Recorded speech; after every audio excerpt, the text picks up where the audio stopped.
Bonjour, merci d'être venu ici par cette journée blême et froide de décembre.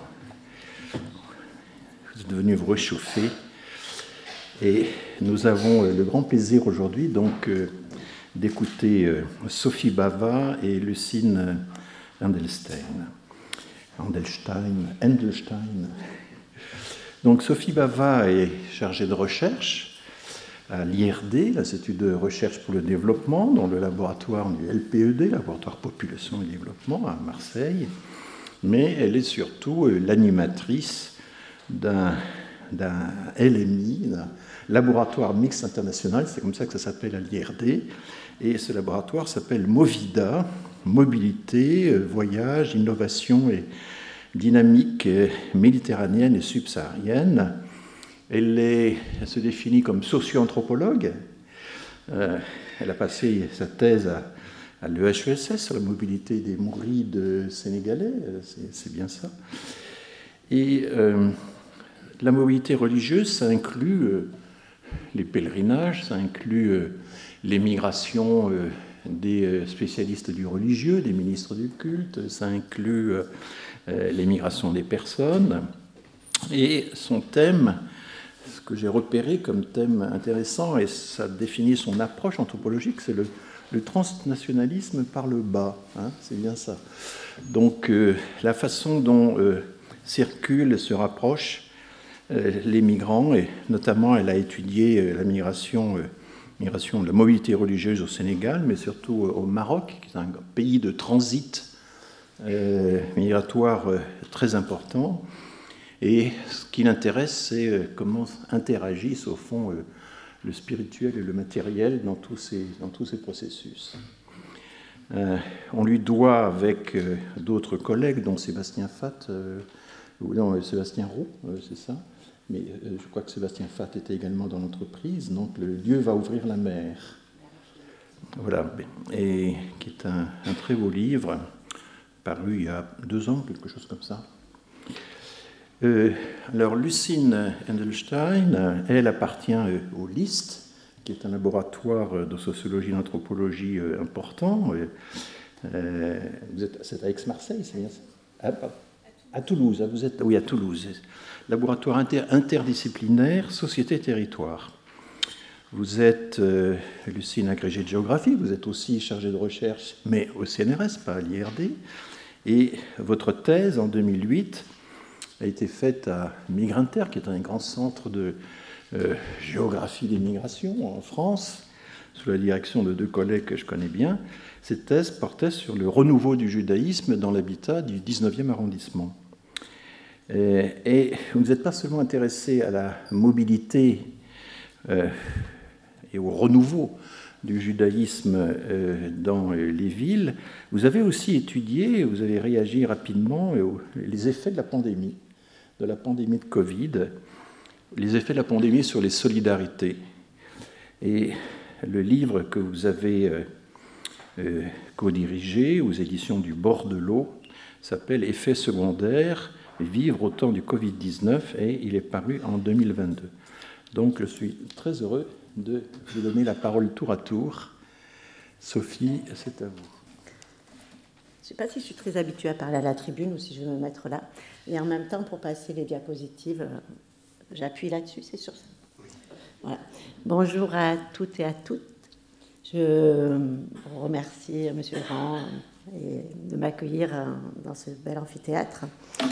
Et effectivement, on va essayer de vous amener un petit peu de soleil du Sud, hein, quand même, mais aussi des religions qu'on a croisées sur les routes de la migration.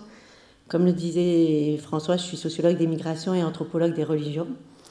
Alors j'ai une double formation, j'ai fait la sociologie des migrations et l'anthropologie religieuse. Et c'est sur mes premiers terrains de thèse, effectivement, où j'ai travaillé sur la migration des Sénégalais mourides, donc appartenaient à une confrérie musulmane soufie, la Mouridia. J'ai travaillé sur ces migrants en France et sur les constructions religieuses en migration. Et c'est là que je me suis aperçue finalement que la religion était vivante, qu'elle était contextuelle. Je n'ai pas une grande culture religieuse à la base, comme beaucoup des gens de ma génération. Et il a fallu que je me forme, moi aussi, en théologie, à l'islam, et puis plus tard au christianisme, mais très peu, parce qu'il y a des très bons théologiens. Et l'avantage aujourd'hui, c'est qu'on travaille les uns et les autres de mieux en mieux ensemble. Alors pour revenir sur mon parcours, je me suis rendu compte que la religion était vivante. C'est vrai que les gens l'emportent dans leur bagage, mais qu'on ne le laisse pas à la frontière quand on arrive dans un pays. Et que ce qui m'a toujours intéressée, ça a été de croiser tous ces parcours, les parcours des migrants à leurs itinéraires religieux. Alors je l'ai fait de manière peut-être un petit peu, au départ, assez nouvelle dans ma thèse, à me dire qu'est-ce que le religieux amène finalement dans la migration, comment on construit sa religion, comment on l'amène dans un espace qui n'est pas le sien. Et puis, je voulais observer finalement cette dynamique religieuse, ce marché qui allait se construire sur les routes de la migration. Et petit à petit, je me suis rendu compte que les personnes qui arrivaient pouvaient investir des espaces religieux qui existaient déjà, mais d'un autre côté, allaient aussi construire leurs propres espaces religieux. Alors, pour travailler sur ces questions-là, j'ai une approche des religions, des circulations, on va dire de la migration par le bas, l'approche à l'Intarius, des circulations, comme disait François, c'est transnationalisme par le bas, parce que je me suis rendu compte très vite que finalement les migrants devenaient les propres entrepreneurs de leur foi. Qu'on avait tendance, dans les années 90, à observer la religion par sa transnationalisation par le haut, la manière dont les mouvements religieux amenaient la religion dans différents pays. Et puis, les migrations étaient surtout étudiées dans un espace et dans un autre, c'est-à-dire la manière dont les personnes vivaient en France, s'accommodaient, s'installaient, mais pas la manière dont le religieux se construisait dans la circulation. Ce qui était intéressant avec les Mourides, ce que je me suis aperçue assez rapidement, c'est qu'ils amenaient leur religion, mais ils la transformaient aussi. Ils l'adaptaient à l'espace social et l'espace politique français, mais ils intervenaient aussi sur la manière dont le mouridisme allait se construire aussi dans le pays de départ. C'est-à-dire qu'on n'a pas qu'une logique où le religieux arrive avec les gens et avec une surveillance par le haut, mais aussi une manière où les migrants, par leur dynamisme, par leur créativité, vont aussi interroger la hiérarchie religieuse. Alors de quoi s'agit-il ? Dans cette anthropologie religieuse du mouvement que j'ai peu à peu construite, c'est une anthropologie qui croise la migration à travers les plusieurs registres de mobilité, donc la circulation, l'ancrage, l'installation, à une anthropologie religieuse qui va passer avant tout par la connaissance des religions, de la théologie, des rites, des pratiques et des imaginaires. Il s'agit d'abord de comprendre comment la religion va accompagner, va servir de ressource, de réseau. Parfois, elle est même à la base de projets et des itinéraires de migration, si on prend les personnes, les étudiants qui vont se former en religion à l'étranger. Et puis, la place de la religion, je voulais observer la place de la religion dans la construction des processus migratoires. Et peu à peu, ce que je me suis rendu compte, c'est que d'un côté, j'observais cette religion comme ressource. C'était quand même impressionnant quand l'espace des possibles devient de plus en plus petit, l'espace des imaginaires, l'espace du religieux devient de plus en plus fort. Donc on l'observe dans tous les espaces de la migration, cette foi, cette organisation religieuse qui va se mettre en marche dès les premiers temps, dès qu'on arrive, etc.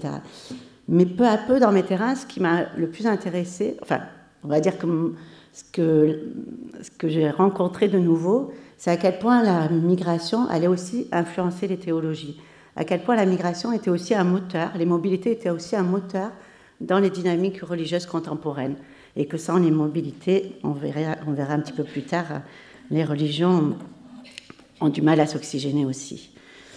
Donc j'ai travaillé sur ces migrations entre l'Afrique subsaharienne et l'Europe, la France au départ, donc ce mouridisme, ces migrants de cette confrérie, colporteurs qui circulaient, qui amenaient leur religion, qui construisaient les premiers espaces religieux, d'abord dans des arrière-boutiques. Alors j'ai pas mal travaillé sur Marseille, et puis dans la première arrière-boutique du quartier de Belzunce, c'était d'abord un commerçant, un séfarade, qui leur avait laissé l'arrière-boutique pour installer leur culte. Puis après, ils ont eu des appartements. C'était beaucoup des hommes au départ. Donc le culte, c'est des hommes qui étaient commerçants, qui s'entraidaient. Donc tout l'apport de l'éthos religieux aussi dans la construction du commerce aussi, parce qu'on est soudés, on est en migration, mais on partage une même foi et une même activité économique. Donc tout ça, je l'ai vraiment observé jusqu'à, petit à petit, ils ont eu un appartement pour faire le daïra, ça s'appelle l'association religieuse, et puis 15 ans après, une maison Serine Touba, c'est-à-dire une maison spécifique à l'espace mouride. Qu'est-ce qui s'est passé dans tous ces temps-là? Il s'est passé plusieurs générations, vous allez me dire, mais pas seulement ça. Il y a eu ces transformations par le bas, c'est-à-dire que logiquement, dans la confrérie mouride, ce sont les talibés, donc les disciples, qui se rendent auprès de leurs chers dans la ville sainte de Touba au Sénégal. Mais en migration, avec cet espace de la circulation qui devenait de plus en plus global, ce sont les chers qui sont devenus itinérants. Donc les guides spirituels se sont eux-mêmes déplacés. Donc vous voyez déjà un petit peu ces modifications qui vont se transformer, qui vont transformer aussi la manière de vivre la religion aussi. Donc les chers, à l'intérieur de la confrérie, il va y avoir le ralif va désigner une personne et c'est une branche aujourd'hui qui suit depuis 3 générations les disciples dans la migration. Et puis les fêtes, les organisations religieuses, quand on peut de moins en moins circuler, parce que petit à petit, vous allez voir, vous connaissez, puisque vous suivez les cours, l'arrivée de Schengen et du blocage des frontières. Donc, dans ces blocages de circulation, on va voir que les fêtes religieuses vont aussi se passer à distance, et parfois en même temps, mais à distance. Alors, d'abord avec des cassettes qui circulaient, et puis, ou des vidéos, comment ça s'appelait, des vidéos, je ne sais plus comment ça s'appelait. Puis après, finalement, directement par visio, par Internet, les fêtes se font en vis-à-vis.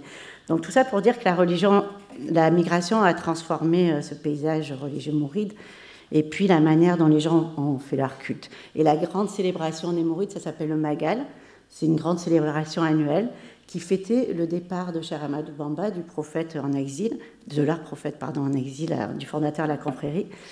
Et en fait, l'exil, parce que l'exil, c'est le départ des épreuves. Vous voyez petit à petit vers où je vais aller, évidemment, sur ces métaphores, ces allégories qui sont reprises dans la migration, de tous ces textes, de tous ces textes sacrés, qui sont en fait des puits sans fond, dans lesquels tous les acteurs religieux vont puiser sur les routes des migrations des images, des allégories, des exemples, des prophètes en exil, etc., pour des compagnons, etc., pour alimenter finalement une théologie de la migration dont je vous parlerai plus tard. Donc, qu'est-ce que j'observe? C'est que finalement, ces espaces religieux sont de plus en plus globalisés, mais qu'en même temps, il n'y a pas un effritement du religieux. Ce n'est pas parce qu'il y a dispersion dans l'espace et des personnes qui vont se déplacer, qui vont migrer, que leur religion va à un moment donné s'éclater. Leur religion, même à un moment donné, va prendre une nouvelle ampleur, va se reconstruire sur les bases de la mobilité, en intégrant la mobilité, en intégrant les métaphores de la mobilité, dont là, en l'occurrence, Cheikh Ahmadou Bamba, le fondateur, a été exilé parce qu'il a vécu à l'époque coloniale et que c'était une confrérie qui était implantée au Sénégal et qui a lutté aussi de l'intérieur contre les colons pour préserver aussi un système sénégalais. Donc, ce qui a été intéressant, c'est que la célébration qui va être choisie, finalement, qui va devenir le plus importante, c'est la célébration du départ en exil, celle des épreuves. Parce que c'est les migrants qui, à partir des années 70, vont bouger dans tous les pays, qui vont instaurer l'importance de cette fête, le départ en exil de Cheikh Ahmadou Bamba, comme le début des épreuves, et le début des épreuves comme un accès vers Dieu. Donc, petit à petit, je travaille sur ces questions-là, et puis arrive Schengen, le blocage des frontières, et je commence à travailler sur les routes de la migration. Je commence à suivre les études. Je rencontre au Niger les personnes qui vont... Oh, j'ai oublié, ça j'en étais sûre. Ouais. Du coup, il y avait le plan. Ça vous intéresse? Ouais, et vachement bien le plan, parce que je ne le suivrai pas tout à fait. Voilà, donc ça c'est le plan. Mais avec des jolies images d'une mosquée d'ailleurs à Dakar. Oui. Et oui, j'arrive au Niger pour travailler sur ces personnes, sur les migrants qui vont prendre la route. Et qui vont prendre la route, on le sait maintenant, parce qu'on est baigné d'images en permanence de personnes qui meurent dans le désert, qui meurent en mer. C'est devenu quasiment banal. Mais quand j'y étais il y a 20 ans, il y avait quand même ces jeunes. Il y avait déjà Schengen, il y avait ces jeunes qui prenaient la route et qui se retrouvaient coincés à Niamey, qui savaient qu'ils allaient prendre la route. Et donc, il y avait des espaces, des daïras, comme je vous disais, comme ceux de Marseille. Mais là, de fait de fortune, fait un petit peu dans l'espace sahélien avec des bâches, etc. Et donc, vous voyez les épreuves, les images de Cheikh Ahmadou Bamba, qui est là-bas, qui fait la prière sur la mer, ou d'autres miracles qui sont reportés sur les murs, sur des tableaux. Et donc, dans l'espace même du religieux, sur la route de la migration, on va voir qu'il y a une mise en scène aussi de ces épreuves, de cet exil, parce que l'important aussi pour les acteurs religieux qui sont dans ces espaces, qui vont recevoir ces jeunes qui vont partir, ça va être de renforcer leur foi, ça va être de croire aussi au bénéfice des épreuves aussi, avant de prendre la route. Donc il y a des espaces religieux qui s'organisent aussi sur les routes. Et puis ça c'est d'autres espaces religieux chrétiens aussi dans les camps. À Oujda, on y reviendra après. Et donc sur ces routes-là, je rencontre aussi des étudiants qui partent étudier à El-Azhar. Et j'essaie puisqu'à l'IRD, on a une chance folle, c'est qu'on peut aller travailler à l'étranger dans les universités partenaires. Et je pars travailler en Égypte, et pour travailler sur les étudiants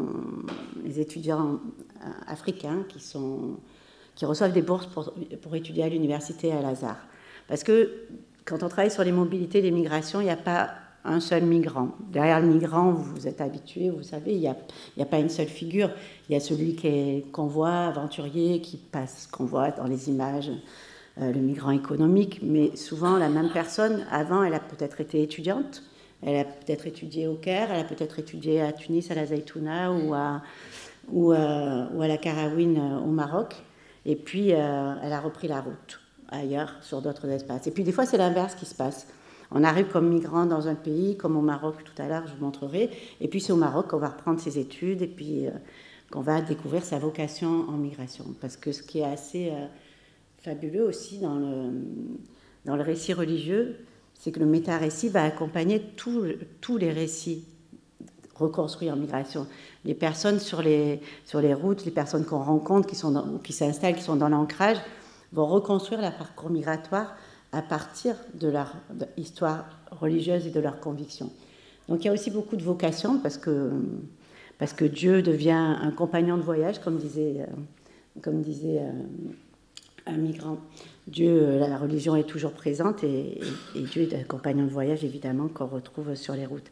Donc, je m'égare, je pars en Égypte, je travaille sur l'immigration, El-Azhar, les étudiants, puis je me rends compte aussi que finalement, derrière ce prestigieux établissement, il y avait pas mal de migrants aussi qui venaient, qui utilisaient les circuits de formation religieuse pour passer par l'Égypte, pour essayer, espérer peut-être faire un 3e cycle ailleurs, et qu'en tout cas, ce qui est important aussi, ce qu'il faut aussi garder en tête, c'est que la migration, c'est vraiment un temps long,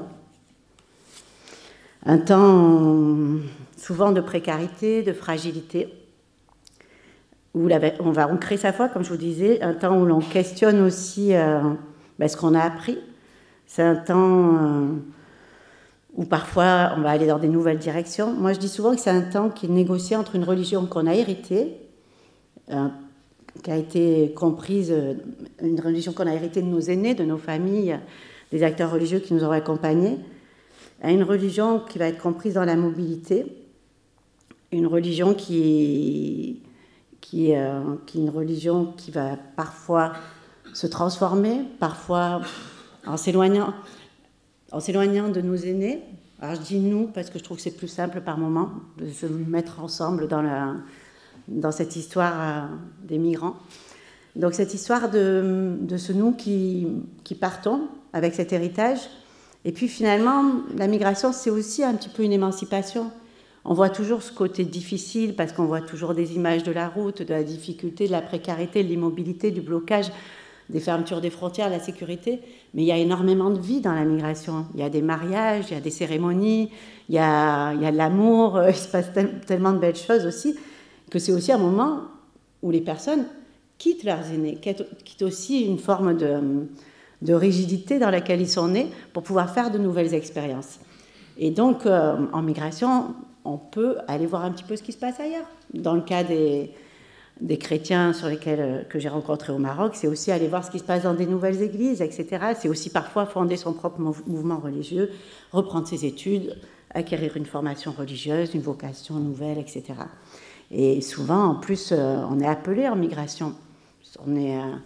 On peut devenir un guide aussi, parce que dans les parcours de mobilité, ce qui est aussi très intéressant à voir, dans les acteurs religieux, qu'ils soient musulmans avec lesquels j'ai travaillé, donc qui sont devenus, chef de prière ou guide spirituel. C'est compliqué, guide spirituel, parce que souvent, c'est par héritage dans le mouridisme ou dans la Tidjania, mais bon, globalement, qui accompagne aussi le culte, que ce soit chez les chrétiens ou chez les musulmans, on voit que la personne qui a un parcours de mobilité assez long, qui a subi, qui a passé des épreuves, etc., va avoir plus de charisme aussi que les autres. La personne qui a un parcours de foi assez classique, finalement, aura peut-être moins d'audience qu'une personne qui a passé la route, qui a fait la route, qui a rencontré la dureté des barrages, des sécurités, des frontières, qui a vu la mort de près, qui a vu mourir beaucoup de gens.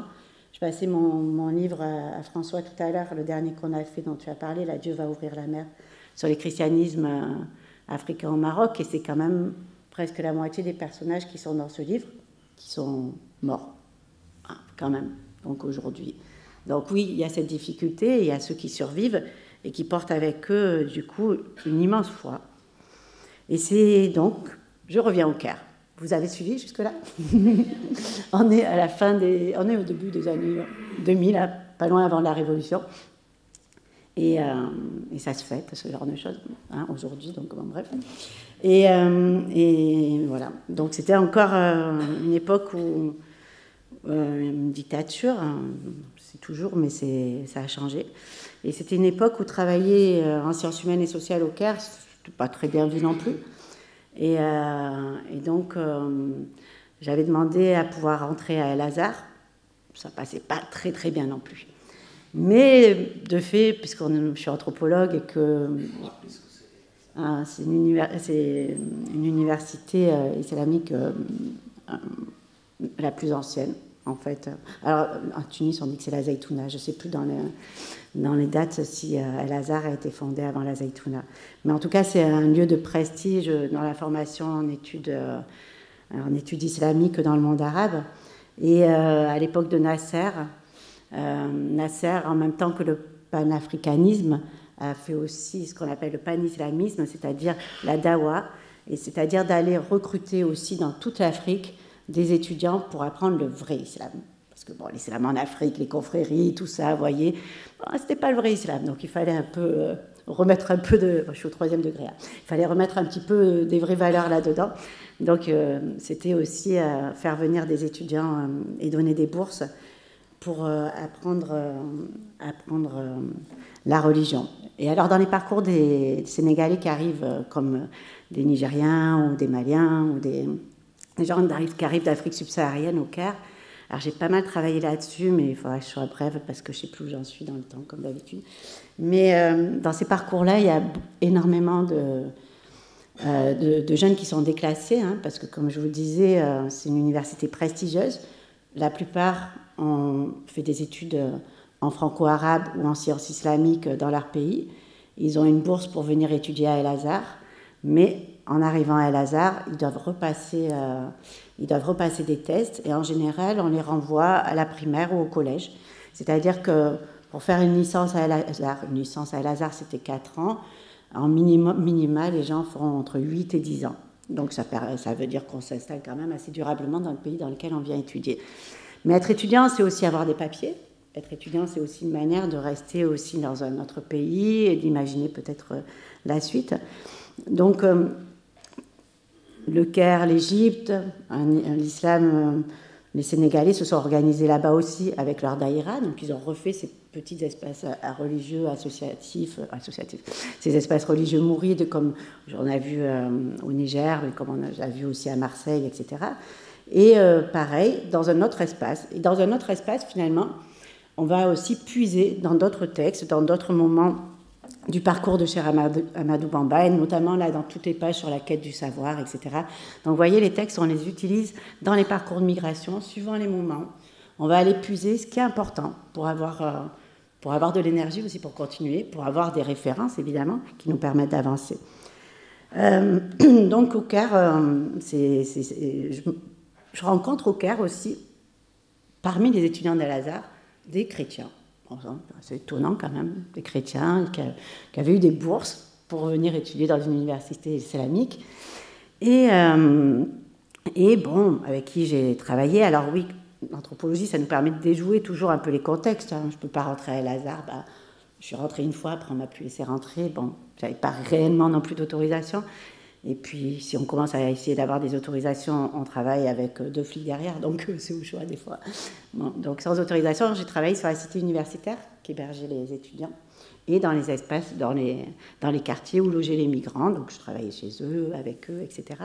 Et j'ai rencontré donc des chrétiens qui avaient obtenu des bourses. Et donc, j'ai commencé à travailler avec eux. Puis je me suis rendu compte, avoir une bourse, c'est avoir un moyen de partir, dans tous les cas, de partir de chez soi. Et puis après, une fois qu'on est sur place, on s'inscrit dans d'autres formations, on diversifie son cursus pour peu à peu essayer d'envisager soit une circulation plus longue dans un autre pays, soit un visa pour ailleurs, etc. Mais quand même, cette question chrétienne, elle m'a intriguée. Puis j'ai commencé à travailler avec ma première étudiante que Lucine connaît, c'est Julie Picard, et qui a fait sa thèse, du coup, avec moi sur les questions des migrants africains et des églises au Caire. Et ce phénomène était intéressant, mais le Caire, en même temps, c'est un pays... l'Égypte, pardon, est un pays à grande majorité musulmane, mais où le christianisme est autorisé. Donc il y a des églises, il y a des espaces religieux, mais bon, c'était intéressant. Ils réinvestissaient les migrants qui arrivaient d'Afrique subsaharienne et d'Afrique de l'Est, réinvestissaient des lieux, etc. Bon, c'est tout le travail de Julie. Et ce que je me suis dit à un moment donné, c'est que le Maroc était vraiment un espace sur la route, un pays musulman où il y avait de plus en plus de personnes qui s'installaient et qui étaient bloquées, on va dire, qui s'installaient, c'est bien gentil, mais surtout qui étaient bloquées. Et notamment de plus en plus de personnes qui arrivaient d'Afrique subsaharienne, d'Afrique centrale, et qui étaient chrétiens. Donc j'ai commencé à travailler au Maroc sur ces questions-là, avec peut-être aussi en tête cette idée que travailler sur l'islam en France et le christianisme dans le monde arabe et musulman, peut-être il y avait un effet miroir, peut-être que j'allais aussi, en décalant mon regard aussi, en travaillant sur une autre religion, peut-être aussi déconfessionnaliser mon point de vue, on va dire, ça se dit, on peut inventer des concepts aussi. Déconfessionnaliser mon point de vue, c'est-à-dire sortir à un moment donné, quand on est en France spécialiste des religions, il y a souvent une manière de s'ancrer quand même dans une religion, alors qu'il y a une richesse folle à aller voir ce qui se passe ailleurs. Moi, je suis un peu comme les nouveaux migrants, à découvrir aussi la religion qu'on ne m'a pas donnée dans mon enfance. Donc, ouais, j'ai peut-être une envie aussi d'aller voir ce qui se passe de l'autre côté. Puis, surtout, un peu ce défi de se dire, est-ce que c'est la France, est-ce que c'est le pays, est-ce que c'est la laïcité qui va faire ce qui se passe en France vis-à-vis des migrants musulmans, c'est ces manières, à un moment donné, de mettre dans le même panier la migration, l'islam, le terrorisme, etc.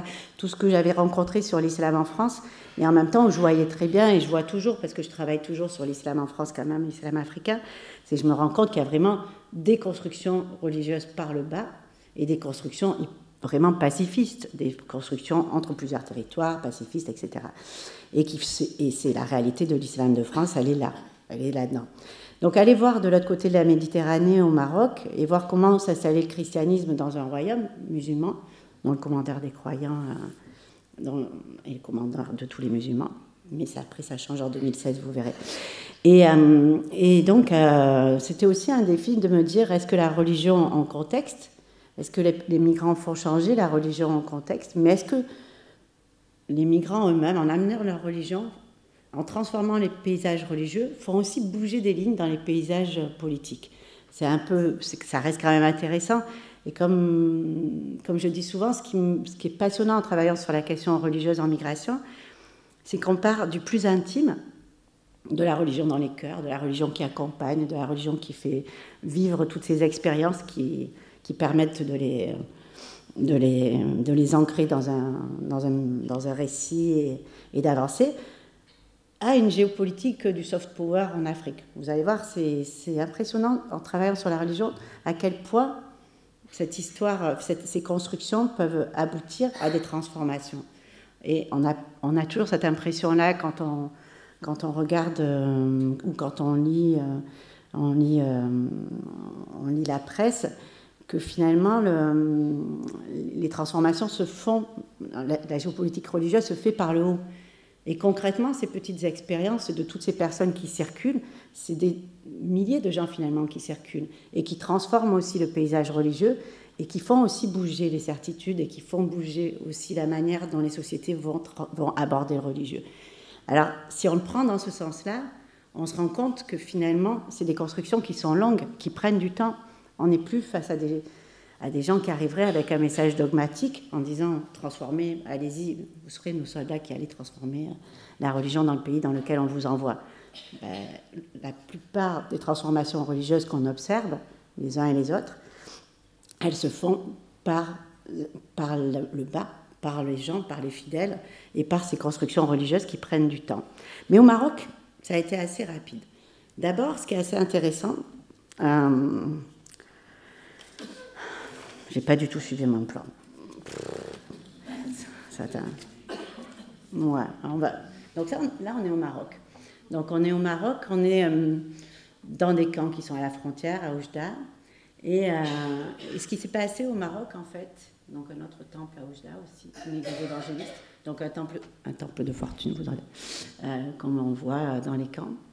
Et ouais, non, ça c'est à Marseille, pardon. Voilà, c'était pas. Bon. Et donc, ce qui est intéressant au Maroc, c'est qu'on est dans les années 90. Le Maroc connaît une migration d'étudiants surtout. D'étudiants, on appelait ça les étudiants. Ils arrivaient d'Afrique subsaharienne, ils s'installaient au Maroc, ils faisaient leurs études, etc. Puis finalement, les étudiants, il y en a quand même de plus en plus. On se rend compte que le Maroc, les églises au Maroc étaient des églises qui étaient nées à l'époque coloniale. Donc on a l'église catholique au Maroc, donc avec 2 évêchés, une à Rabat et une à Tanger. L'église évangélique au Maroc, le EAM, donc une église historique protestante. Donc 2 églises historiques dans un paysage religieux où le catholicisme avait accompagné la la colonisation. Donc des églises implantées dans les centres-villes, des cathédrales, des temples, etc. Et puis tout ça vide, quasiment plus personne. Quelques Français qui étaient restés, quelques Espagnols, les expatriés, mais des églises dans les années 80, 90 qui étaient plutôt vides. Au niveau de l'église évangélique au Maroc, le pasteur Samuel Amedro, qui était président à l'époque, me disait qu'il y avait un pasteur qui faisait le tour de toutes les églises. Il y a même des bâtiments qui étaient vendus, enfin voilà, une forme d'abandon aussi finalement d'une religion parce que il y avait moins de fidèles. Donc l'émigration veut redynamiser ce paysage religieux. Les gens vont arriver, vont s'installer, ils arrivent d'Afrique centrale, ils sont chrétiens, ils vont dans les cathédrales, dans les églises, dans les temples, ça se remplit, il y a une nouvelle dynamique qui va se créer, qui va dépasser même les acteurs religieux locaux, qui ne comprennent pas spécialement ce qui se passe, parce que d'un seul coup, il va falloir même recruter des gens pour faire le culte. C'est pas comme si il y avait le personnel nécessaire. Pour Samuel Amedro, il disait que c'était comme une bénédiction, finalement, ces migrations au Maroc. Donc les migrants arrivent et redynamisent ces espaces religieux, mais il y a aussi tout un espace qui va se construire avec les églises évangéliques, les églises de réveil, les églises pentecôtistes, et toutes ces petites églises qui arrivent avec les migrants d'Afrique centrale. Et donc c'est là que... Donc ça c'est la cathédrale de Rabat. Alors c'était une jolie image parce que c'est plus récent, hein, là on est l'année dernière, et on voit dans un même chœur, lors d'un événement, en même temps des musulmans, des catholiques et des protestants dans la cathédrale, ce qu'on n'aurait pas pu imaginer il y a 20 ans. Je ne sais plus par où je vais. Donc des petites églises qui vont se construire dans les appartements, on les appelle les églises de maison, parce que évidemment elles sont dans des maisons, des appartements. On les appelle aussi les églises informelles, alors parce qu'il y aurait d'un côté des églises formelles dont je vais vous parler, ces églises historiques, et de l'autre côté des églises informelles, de fait, celles qui ne sont pas reconnues par le ministère des Affaires religieuses au Maroc, ou alors on les appelle aussi les églises de migrants. Donc c'est souvent des petits espaces comme ça qui se construisent dans des appartements, et des fois les appartements sont habités la journée et transformés en église le soir ou à d'autres moments. Parfois il y a juste un rideau qu'on tire entre 2 espaces. Donc dans ces petites églises, vous voyez, donc ça c'est le pasteur Jumel. dans ces petites églises qui vont naître, en fait, on repart des années 90, donc de toutes ces migrations qui arrivent au Maroc, qui redynamisent ces premières églises qui se construisent. Alors, elles vont se construire où? Dans les quartiers de migration, dans des quartiers très populaires en général, donc pas toujours bien accueillis, comme c'était le cas au Caire aussi, par la population musulmane à côté, qui se disent mais qu'est-ce qu'ils font dans ces espaces? Ça chante, ça danse, c'est un christianisme un peu chaud, comme on dit, un christianisme qui danse, qui chante, qui crie, avec beaucoup de joie, avec beaucoup d'émotion. Et souvent, les voisins vont appeler la police au départ. Donc la police va déloger les appartements, va déloger les gens. Donc c'est ce que nous raconte Jumel. Je vais vous citer un passage qui est assez joli, de gens qui racontent un petit peu la manière dont ça s'est passé au Maroc. Parce que ce qui est impressionnant dans cette histoire-là, c'est qu'à peine arrivés, les gens construisent leur église. Mais comme à peine arrivés, les musulmans en France créent aussi leur association religieuse et leur daïra. Mais à peine arrivés, ils vont construire aussi leurs églises sans savoir s'ils repartent demain. Et ce qui est impressionnant aussi dans cette temporalité, c'est que quand on installe un culte, on se dit on va installer un pasteur ou un prêtre sur un temps long, mais en migration dans ces espaces-là. Du jour au lendemain, le pasteur, comme certains, je vous montrerai, peut prendre la route, peut repartir, peut mourir en mer, peut changer de destination, etc. Donc il y a toute dans cet espace de blocage qui sont le Maroc, ces espaces de transit, tu disais, mais ces espaces de passage et de blocage, je dirais plus d'une migration qui s'est installée quand même depuis une vingtaine d'années. Il faut voir aussi qu'il y a eu 2 phases de régularisation aussi au Maroc, une de 2013 à 2015 et une de 2016 à 2018.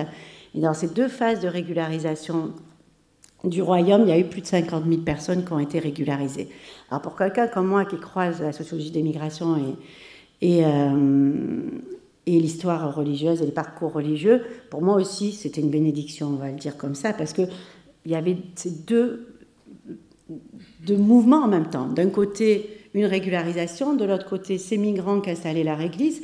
Et c'était passionnant à quel point, du coup, ça arrivait vite, ces quartiers dont je vous parlais, où il y avait des dénonciations. Le fait que le roi lance les campagnes de régularisation, donc, évidemment, il y a toute une démarche avant du Conseil national des droits de l'homme, des associations de défense des droits des migrants pour porter ce message-là et pour lancer la mise en œuvre de la régularisation, mais dans un contexte où le Maroc faisait aussi face à l'Europe. Mais vous suivez les cours de François Héran, donc vous devez connaître la position du Maroc au sein des politiques migratoires européennes. Le Maroc a mis en place sa propre politique migratoire et mis en place aussi des régularisations. Donc dans ce contexte-là, dans les quartiers de migration, finalement, ces migrants étaient de mieux en mieux accueillis, puisqu'il y avait aussi cette volonté du roi de les accueillir mieux.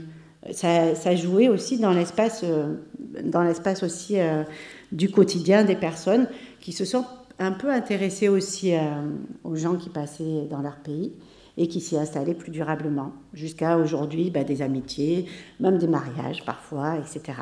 Mais au départ, c'était un petit peu dur. Alors on va écouter Jean, qui a écrit le livre avec nous, qui est arrivé du Congo il y a 25 ans au Maroc, qui a essayé de traverser plusieurs fois et puis qui n'est jamais passé, et qui s'est installé. Alors nous, on l'appelle le pasteur à ciel ouvert, parce qu'en fait, au début, il avait une église plénienne, et puis il s'est rendu compte que c'était quand même dangereux d'avoir des églises. C'était pas simple. Et donc en fait, c'est devenu une personne ressource un peu dans le milieu des migrations, de l'accompagnement social, religieux, mais avec beaucoup de galères quand même, avec beaucoup de difficultés de trouver des boulots, etc. Même régularisé, on n'a quand même pas accès à un travail ou à un appartement. Enfin, c'est très compliqué, tout juste à une assurance santé aussi dernièrement, mais c'est assez compliqué. Alors, c'est un texte qu'on a retravaillé ensemble, vous verrez, mais qui est un joli texte, je trouve. Il dit « C'est naturellement que les catholiques se sont regroupés dans les églises catholiques, les protestants dans la grande église protestante de Rabat, et c'est normal que ces églises de réveil ont créé aussi leur mouvement ici. Il y a eu aussi des éléments fondateurs, comme l'église Temple de Rabat, la première et unique église de maison fondée en 2003, car les frères et sœurs des églises de réveil n'étaient pas en possibilité d'aller prier dans les églises officielles en ville dans la Médina. pour la simple raison qu'ils n'avaient ni papier ni argent pour se déplacer. Donc c'est un petit peu ce contraste où je vous disais, les églises sont en ville, dans les centres-villes, les églises historiques issues de la colonisation, et puis les églises de migrants, elles sont dans les quartiers, et puis il faut l'argent pour se déplacer, etc. Donc faire son église aussi dans un quartier, ça a aussi ce sens-là. À cette époque, nous vivions vraiment cachés, alors on s'est arrangé pour se retrouver et prier ensemble. C'est un ensemble de défauts de papier, de sensibilité religieuse, de défauts d'argent et de situation du quartier qui a contribué à faire démarrer la construction de nos églises de maison. Je garde des souvenirs très forts de cette première église au Maroc. Nous avons beaucoup prié. Nous étions vraiment sincères et authentiques. On priait avec nos mots. On priait selon nos difficultés. Et puis, je crois que Dieu nous a exaucés. Car nos prières aujourd'hui ont permis que l'on puisse avoir des papiers. C'était une utopie et complètement impensable de prier dans ce sens-là, mais on a vite compris que ce serait impossible pour nous de vivre sans papier au Maroc. À cette époque, il était vital de prier pour avoir des papiers. Il y avait des rafles, on nous ramenait à Oujda régulièrement. Alors le message du pasteur était aussi orienté dans ce sens-là, et nous avons commencé à avoir une autre lecture de certains passages de la Bible. Je me rappelle que nous utilisions certains passages de la Bible pour lutter contre la fatalité. Nous utilisions beaucoup plus le passage de l'Exode qui dit « Ces Égyptiens que vous voyez, vous ne les reverrez plus jamais ». C'est-à-dire que la souffrance que vous voyez aujourd'hui, vous ne la verrez plus après. C'est un passage de l'Exode que Moïse a reçu devant la mer Rouge. Derrière lui, c'est Pharaon, et à l'intérieur, le peuple qui a peur et qui est dans l'insécurité. Cette image et ce passage nous a beaucoup nourris dans notre foi. Nous savions que tout finirait par arriver. Autant les manques de papier que les maladies finiraient par... J'ai l'impression que le temps y passe et qu'il ne me reste pas beaucoup. Voilà. Encore. Que tout finirait par arriver, que les maladies, les manques de papier finiraient par partir. Ce sont toutes ces prédications et préparations spirituelles qui nous permettaient de tenir et d'alléger nos vies de migrants. De la même manière, l'Église de Réveil exploitait beaucoup plus la figure de Joseph et d'Abraham, etc., etc. Donc, vous voyez, on voit à quel point le texte va être retravaillé, où on va puiser, et aujourd'hui, et ça c'était il y a une vingtaine d'années, et il nous permet de comprendre ce que j'ai appelé, moi, la théologie de la migration. Alors, c'est vrai que dans la situation que vivent les migrants, défaut de papier, difficultés juridiques, c'est vrai que les églises et les espaces religieux en général, c'est souvent ce qu'on appelle, dans la sociologie des migrations, des communautés de destin, des communautés imaginées à l'Anderson, mais des communautés de destin aussi où on va se retrouver. C'est un peu les seuls endroits par moment où on va retrouver un espace de sociabilité et de liberté possible. Parce que quand je dis église, évidemment, il ne faut pas imaginer le culte du dimanche, quoi. C'est ouvert toute la semaine. C'est des espaces religieux, c'est des espaces sociaux, c'est des endroits où on se rencontre, où on est au chaud, où on échange plein d'informations sur comment reprendre la route, sur quoi manger, qui peut nous aider, à quelle association on peut demander aussi de l'aide, quel papier il faut, etc. C'est ça aussi, ces espaces religieux. C'est des espaces sociaux, ce qui est à la base, je pense, des espaces religieux aussi. Et au départ de la régularisation, donc la première phase de régularisation, en 2015, j'assiste à un culte, le culte du pasteur Samuel Amedro dont je vous ai parlé, qui était le président de l'Église évangélique au Maroc, qui donc va faire un culte d'action de grâce pour remercier Dieu et le roi de la régularisation des migrants. Et j'assiste à l'Église évangélique au Maroc, donc une église historique en centre-ville. Il avait invité tous les pasteurs des églises de maison à ce moment-là, parce qu'il y a une autre étape dont j'ai oublié de vous parler, ça a été la naissance de l'Institut El Mouafaka, mais bon, oups là, ça je fais des bêtises, je parle trop avec les mains. Donc, j'assiste à ce culte-là, et quand je l'écoute, je me dis, mais en fait, il y a une théologie de la migration. Elle existe. C'est pas moi qui l'ai inventée, c'est là, c'est sous mes yeux. Vous voyez, finalement, c'est pas dur d'être anthropologue, parce que c'est le terrain qui nous amène nos concepts avec lesquels on va travailler. On va les fabriquer et puis il ne faut pas hésiter à les bouléguer, comme on dit dans le sud, à les transformer un petit peu, ces concepts. Et alors je vais chercher quand même, parce que cette théologie de la migration, elle m'intrigue. Puis bon, je vois un article d'un théologien catholique, donc ça a déjà été évoqué. Mais là, c'était tellement visible. Je vais vous lire un passage de ce culte de la régularisation aussi. Donc on est donc en 2015. Donc voilà. Mais je ne sais pas faire le pasteur non plus, toujours pas. Il dit « Dieu connaît les tranquillos », donc c'est les camps. Il connaît les quartiers de Saada à Fès, il connaît les camps de la gare à Fès, à Oujda, les forêts. Il est allé à Lafarge, à Oujda. Donc ici, tous les camps, tous les espaces où sont les migrants. Et là, les migrants crient, applaudissent et disent « Amen ». Il a vu ça, Dieu. Il connaît Casa, il connaît Takadum, Orogu, tous les quartiers d'immigration. Il a entendu les cris de son peuple qui montaient vers lui. Donc la salle fait monter les cris aussi, les cris de ton peuple, qu'il entende, qu'il entende. Il sait même que certains ont été régularisés, ont reçu des papiers au Maroc. Il a vu cela, il a permis cela, il a voulu cela. Mais il connaît aussi les milliers de gens qui ont été déplacés au Maroc, ceux qu'on a refoulés, qu'on a pris à Korougou, qu'on a amenés dans le sud. Il sait cela parce qu'il a entendu, car il a entendu vos cris, il a entendu vos gémissements, les cris, les prières, et il connaît personnellement chacun d'entre vous et il sait. N'arrête pas de prier, mon frère, ma sœur, fais monter ses gémissements, ses soupirs, fais entendre au Dieu justice, au Dieu colère, contre tout ce qui blesse et abîme l'être humain. Notre Dieu est en colère contre tout ce qui blesse et abîme. Alors, il ne veut pas que son peuple souffre. Il veut la justice, il ne veut pas l'injustice. Dieu veut la justice. Alors il vient chercher Moïse, qui ne se doute de rien. Moïse le fugitif, Moïse l'émigré, Moïse l'aventurier.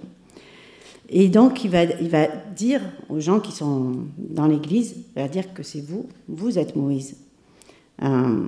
Moïse a soif de justice. Dieu vient chercher ce Moïse-là. Dieu vient te chercher, puisque tu as dit que tu étais Moïse. Il est venu te chercher parce qu'il a un plan pour toi. Il a une petite idée dans la tête, il a des rêves dans ton cœur. Est-ce que tu as des projets d'avenir, etc., qui te poussent vers le nord, n'est-ce pas? Tu as des rêves qui te poussent de l'autre côté de la Méditerranée. Dieu connaît ta soif de justice et ses rêves qui te poussent vers l'aventure. Ce sont eux qui te poussent vers le danger, mais est-ce que c'est le plan de Dieu pour toi? L'idée du pasteur Samuel à ce moment-là, ça va être, dans la théologie de la migration, j'ai repéré 3 à 4 étapes, c'est-à-dire une théologie qui est celle du passage, celle dans laquelle je vous ai montré aussi au Niger ou dans les espaces ici au Maroc. C'est celle du passage, c'est une théologie où on va accompagner, c'est un peu du coaching. Il faut renforcer la foi, il faut y aller, quoi. Il faut utiliser tout ce qui est possible. Ça, c'est quand on sait que les gens vont partir et là, on va voir les pasteurs ou les acteurs ou les acteurs religieux musulmans, enfin, en tout cas, les guides spirituels, les accompagner dans cette logique-là. Et puis, il y a cette théologie de l'ancrage. Et là, on y est avec le pasteur Samuel dans cette théologie où il va dire, tu es là au Maroc, mais tu n'es pas là par hasard. Tu n'es pas au Maroc par hasard, en fait. Écoute ce Dieu qui t'appelle. Est-ce que tu vois ce buisson? Donc, il repart, etc. Il t'appelle Moïse, Moïse. Est-ce que tu entends la voix de Dieu? Moïse, approche-toi. La terre où tu te tiens est sacrée.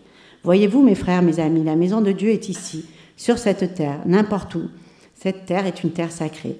Dieu habite ici, sur cette terre au Maroc. Pour Dieu, cette terre est sacrée. Tu ne sais pas, mais pour Dieu, il n'y a pas une terre qui soit chrétienne, une qui soit juive, une terre qui soit musulmane. La terre appartient à Dieu.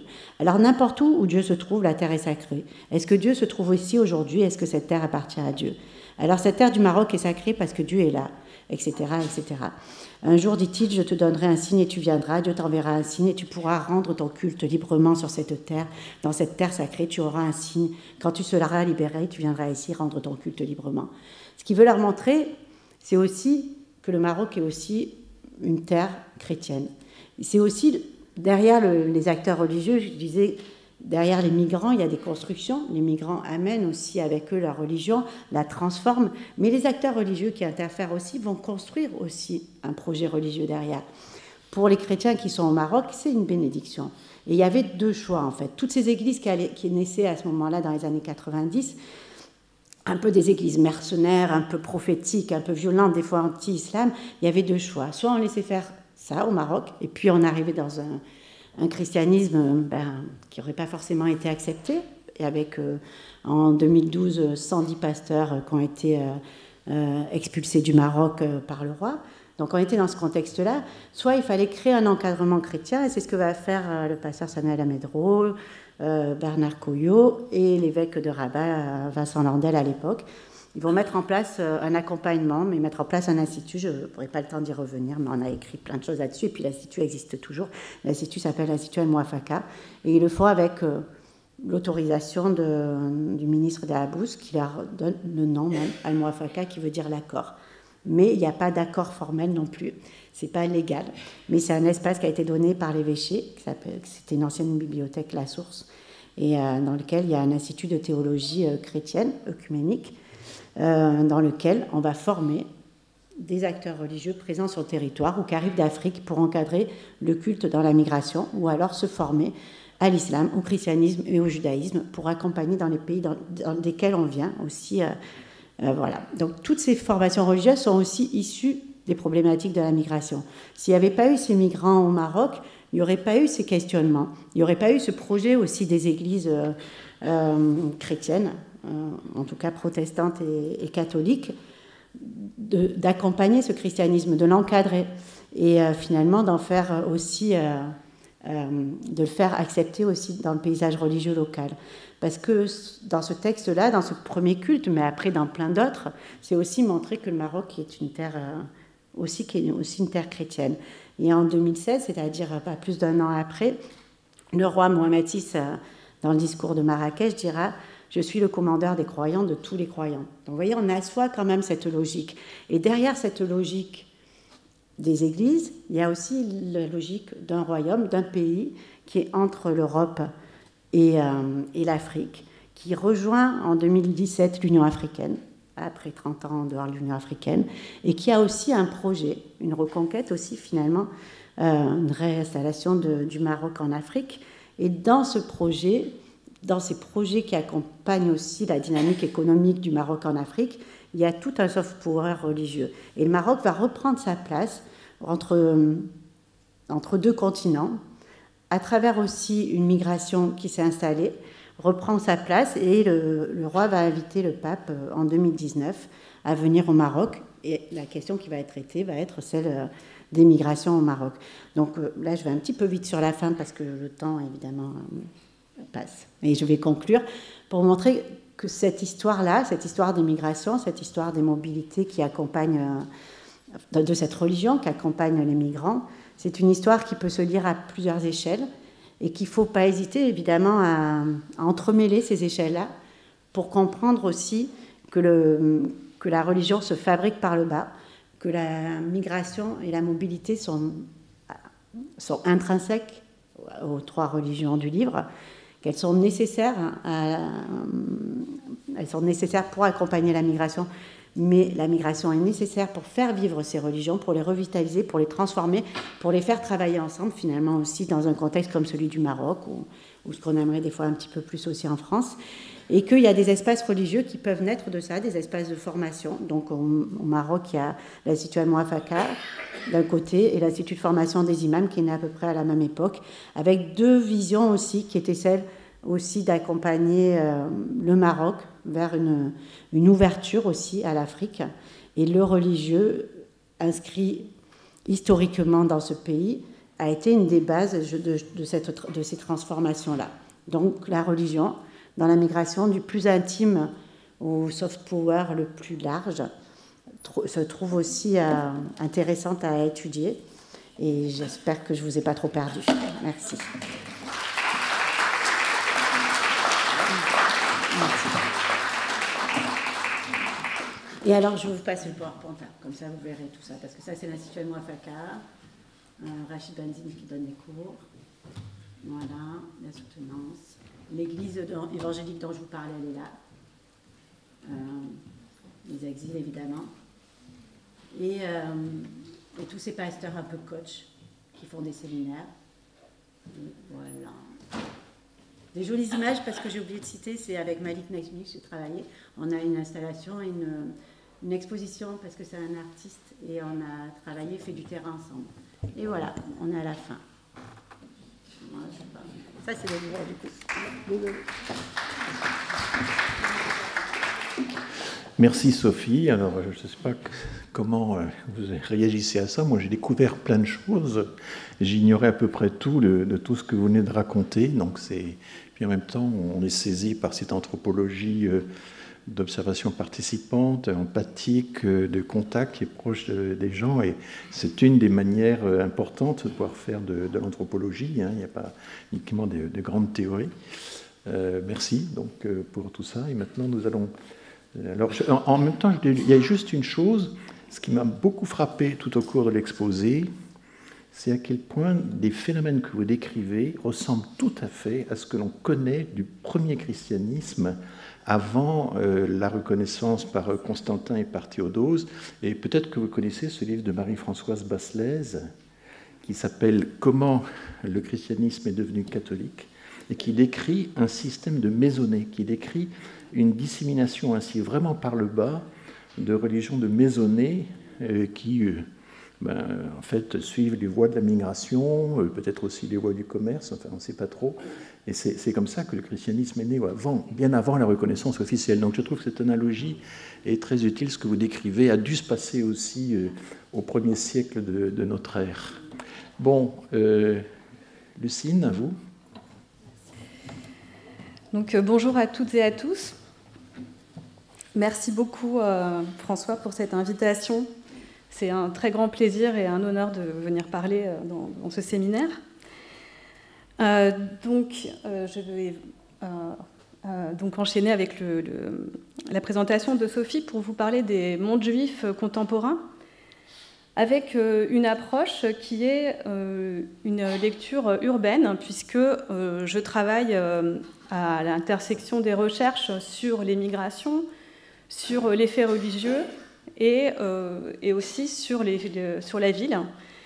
Donc je vais essayer de vous montrer ce qu'une telle approche peut nous apprendre pour mieux comprendre, mieux décrire le monde juif contemporain. Le monde juif est souvent perçu comme un monde à part, un monde qui cultiverait sa différence par la reproduction à l'identique de rites et de traditions millénaires. Il est aussi souvent perçu comme un monde qui entretient un entre-soi dans des relations sociales et aussi comme un monde homogène et figé, uniforme, ce qui est pourtant à l'opposé des profonds contrastes qui le traversent et aussi des changements qui sont à l'œuvre depuis toujours et aussi aujourd'hui. Donc c'est un monde pluriel qui parfois est appréhendé comme un peuple, parfois comme une nation, parfois comme une religion, bien que beaucoup de juifs se définissent en dehors de toute pratique religieuse. On le définit aussi comme une culture, comme une diaspora. Les juifs ont aussi, au cours de l'histoire, souvent été des immigrés. On parle aussi de minorité. Et en fait, la difficulté tient sans doute à ce que toutes ces désignations peuvent être parfois pertinentes et parfois non, et qu'aucune n'est absolument parfaite pour décrire ce qu'est le monde juif. Il y a aujourd'hui, le terme minorité aujourd'hui est peut-être pertinent en France. Il y a à peu près 450 000 personnes, c'est-à-dire moins de 1% de la population. Cela dit, donc l'objet de ce séminaire est de montrer, de décrire la pluralité du monde juif et donc de la décrire à travers son histoire urbaine, pour voir justement comment s'articule l'histoire migratoire et aujourd'hui la mondialisation religieuse, donc l'articulation entre ces deux phénomènes qui sont à l'œuvre et qui ont amené tellement de transformations au sein des mondes juifs. Donc je vais m'appuyer beaucoup sur les travaux de collègues historiens et puis je vais aussi apporter des travaux que j'ai réalisés, donc soit il y a maintenant une vingtaine d'années ou plus récemment, pour vous décrire cette diversité avec donc deux fils directeurs. Donc je l'ai déjà mentionné. Les deux fils directeurs, en fait, qui sont vraiment centraux dans tous mes travaux, c'est la diversité au sein des mondes juifs, c'est-à-dire la diversité sociale, religieuse, mais aussi en termes d'origine géographique. Et puis, une autre chose, et c'est aussi ce que l'approche urbaine va nous aider à comprendre, c'est de voir quelles sont les spécificités du monde juif, mais aussi quels sont des éléments départicularisants. Qu'est-ce qui est spécifique, qu'est-ce qui est identique à d'autres groupes. Et cela permet peut-être de comprendre un peu mieux cette place qu'on attribue au monde juif, souvent peut-être comme étant trop particulière.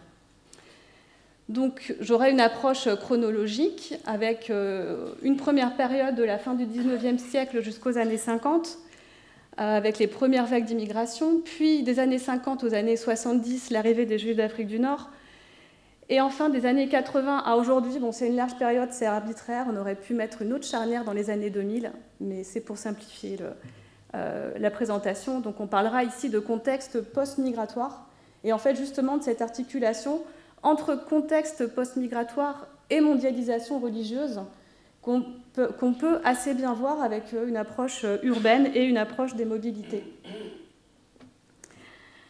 Alors, voilà, première partie sur la fin du 19e siècle au début des années 50. Donc il s'agit des premières vagues d'immigration, mais la population juive en France est déjà présente depuis très longtemps, puisqu'il existe une présence juive millénaire avec dans la région d'Avignon, par exemple, ceux qu'on appelle les Juifs du Pape, les Juifs d'Alsace et de Lorraine. Et dans le Bordelais, là, il s'agit d'une présence plus récente, c'est-à-dire depuis l'expulsion des Juifs et des musulmans d'Espagne en 1492, un assez grand nombre de familles étaient venues trouver refuge dans le sud-ouest de la France. Ensuite, avec l'exode rural et les premières vagues migratoires, les Juifs qui habitaient en province ont accompagné l'exode rural avec les autres Français, sont venus travailler à Paris. Et en 1872, il y avait environ 50 000 Juifs en France, dont la moitié habitait à Paris. C'est donc à partir de la fin du XIXe siècle que des Juifs arrivent d'Europe de l'Est et donc vont recomposer une première fois la population juive en France, avec environ 35 000 personnes qui arrivent entre 1880 et 1914. Donc ce sont des conséquences de changements démographiques, politiques, économiques aussi en Europe de l'Est, et une pression démographique qui s'ajoute, donc qui apporte des difficultés économiques et également des politiques antisémites avec des pogroms de plus en plus nombreux. Donc à cette période, un tiers des Juifs de France vient d'Europe de l'Est, puis environ 100 000 personnes arrivent dans les années 20, et environ 25 000 Juifs qui fuient l'Allemagne nazie, bien que la politique d'accueil a été rapidement révisée et que donc la France est simplement devenue un lieu de passage pour les Juifs allemands qui fuyaient le régime de Hitler. Et enfin, dernière vague migratoire de cette période, qui est moins connue, c'est celle de Juifs d'Afrique du Nord, qui, après avoir combattu dans la Première Guerre mondiale, aux côtés d'autres maghrébins musulmans, un certain nombre d'entre eux sont revenus en tant que travailleurs. Donc après la Première Guerre mondiale, ils arrivent en métropole. Donc à ce sujet, par exemple, le très bon ouvrage de Ethan Katz sur Juifs et musulmans en France, le poids de la fraternité, entre autres, mentionne cette période. Alors, à cette époque, il y avait déjà à Paris une double dynamique de regroupement et de dispersion dans l'espace urbain, donc depuis le XIXe siècle, en fonction des catégories sociales.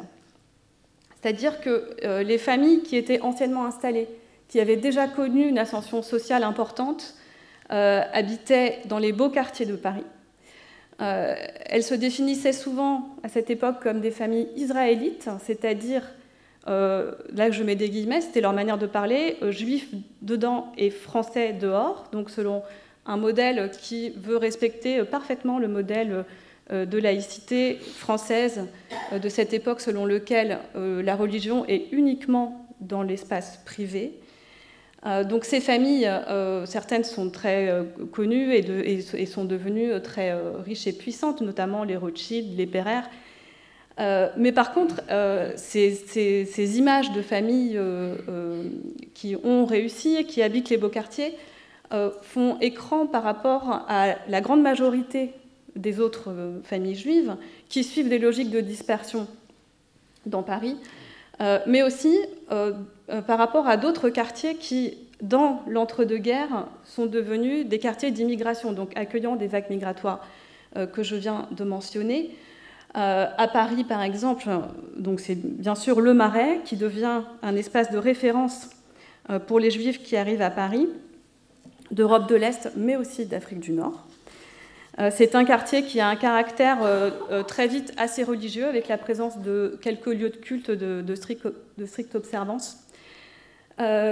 Belleville est aussi le deuxième quartier qui vient assez vite en tête comme image de quartier d'immigration, donc pas seulement juifs, mais aussi juifs d'Europe de l'Est.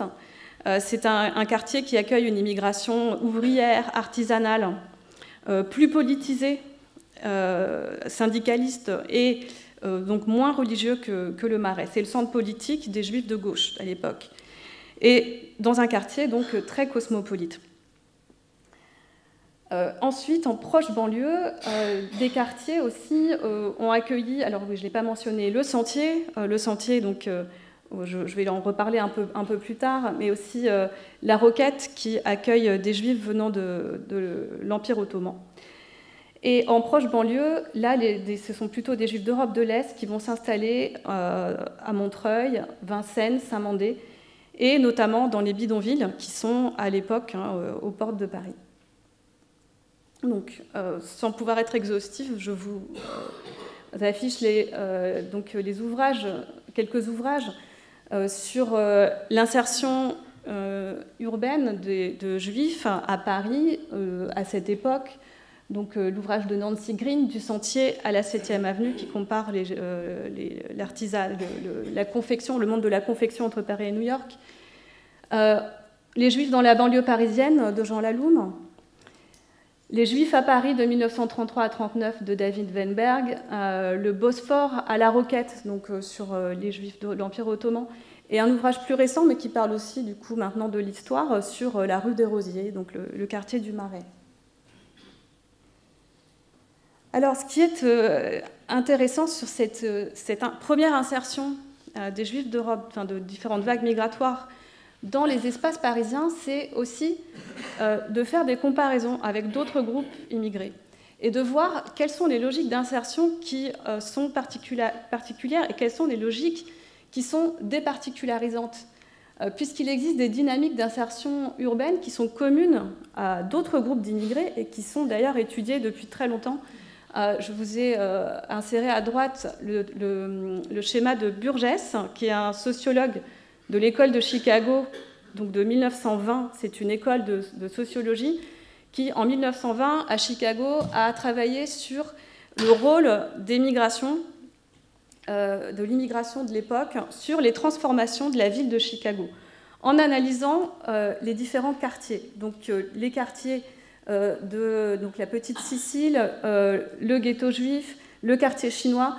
Donc la question du regroupement des immigrés dans les villes, c'est une question qui est traitée dans la littérature sociologique depuis maintenant un siècle et qui décrit très bien, quel que soit, donc plus largement jusqu'à aujourd'hui, quels que soient les lieux d'origine des immigrés, quels que soient les lieux d'installation dans les grandes villes, on observe des logiques assez similaires, c'est-à-dire qu'il existe des espaces de primo-installation, c'est des espaces où des immigrés vont s'insérer tout d'abord avec des réseaux, peut-être en s'installant d'abord dans des meublés, puis en arrivant à trouver un logement grâce à des réseaux d'interconnaissance.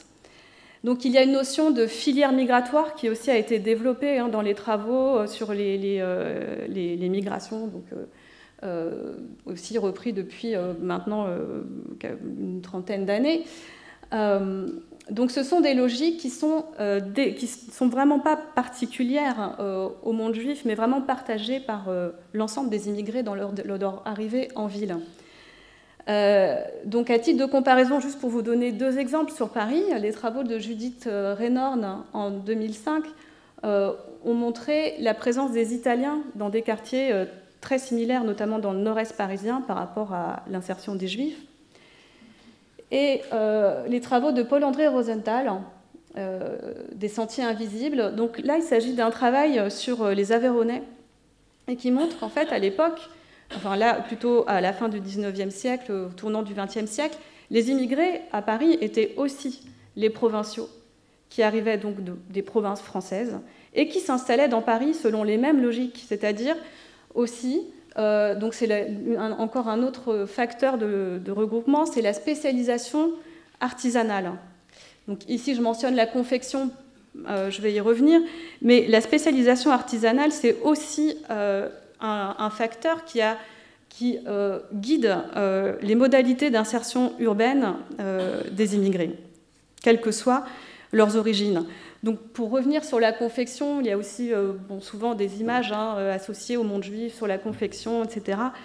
C'est une activité aussi où, en général, les immigrés sont surreprésentés dans le monde entier et quelles que soient, encore une fois, leurs origines.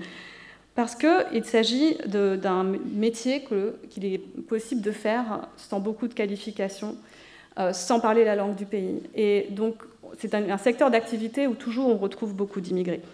Et à l'époque, en effet, quand donc les Juifs d'Europe de l'Est se sont installés à Paris, une minorité était déjà qualifiée et a travaillé dans l'industrie du luxe, mais une grande majorité est arrivée sans qualification dans les années 20 et a travaillé à domicile pour les petites entreprises familiales du Sentier. Donc là, je vous renvoie aux travaux de Nancy Green que j'ai cités précédemment. Je ne vais pas encore dire ça, donc juste pour... Si. Alors là, il s'agit, puisque je me propose d'articuler ce qui est spécifique au monde juif et ce qui est départicularisant. Il est quand même nécessaire, pour expliquer la localisation les regroupements de populations juives dans les villes, il existe une dynamique particulière qui est l'exigence de la pratique religieuse pour celles et ceux qui sont très observants. C'est-à-dire que la pratique religieuse dans le judaïsme a beaucoup plus d'incidence sur les usages de l'espace que dans d'autres religions.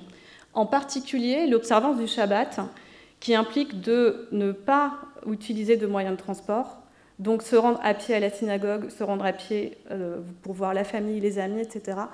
Ça implique de survaloriser la proximité géographique de ses coreligionnaires, de sa famille, des équipements religieux, notamment les lieux de culte. Le fait de manger cachère aussi, donc l'approvisionnement régulier en produits cachères, c'est aussi un facteur qui peut compter, la proximité de magasins cachères. Et les écoles juives, mais ça on y reviendra plus tard, puisque à l'époque il existe une seule école juive dans Paris. Donc à la veille de la Seconde Guerre mondiale, la population juive de France est estimée à 320 000 membres, dont un tiers est né en France. Il s'agit d'une population très diversifiée, où les mises à distance sont nombreuses. Notamment, donc, on a le Marais, avec des groupes immigrés religieux, des ouvriers laïcs et yiddishophones à Belleville, des judéo-espagnols qui travaillent dans le textile à La Roquette, des classes moyennes dans le 9e arrondissement, et des familles dites israélites dans l'ouest parisien. Et donc, après la guerre et la déportation de 40 000 juifs parisiens, c'est l'arrivée des Juifs d'Afrique du Nord qui va transformer à nouveau la démographie, la physionomie de la population juive en France. Alors, au lendemain de la guerre, 40 000 Juifs d'Europe centrale arrivent encore, donc avant l'arrivée des Juifs d'Afrique du Nord, arrivent en France. Puis, 240 000 personnes arrivent 10 ans plus tard du Maghreb et d'Égypte.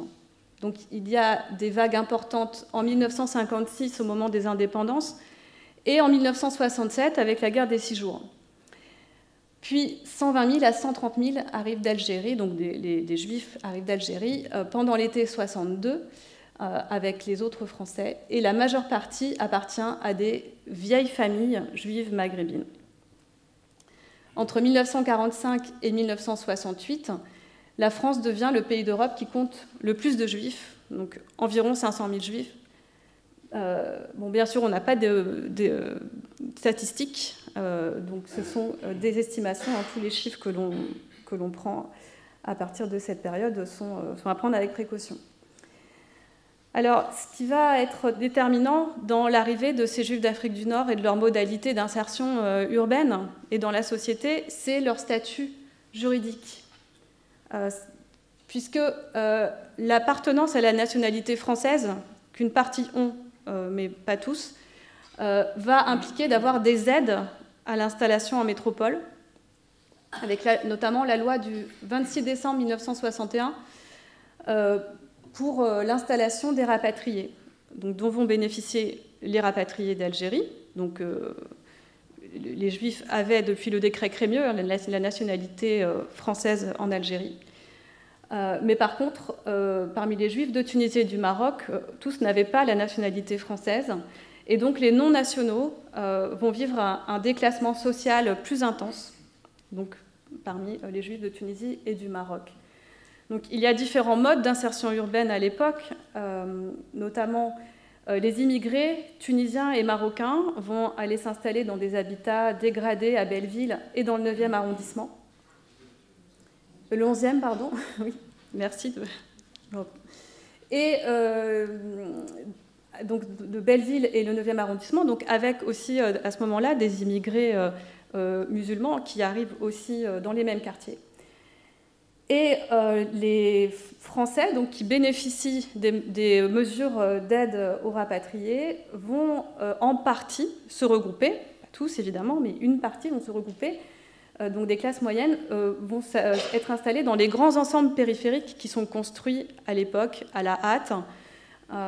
Donc 30% du logement social est réservé aux rapatriés, dont une partie sont des Juifs. Donc je vous renvoie sur ces questions aux travaux de Jan Skoldio-Zurcher et de, par exemple, Doris Ben-Simon. Il y en a évidemment beaucoup d'autres.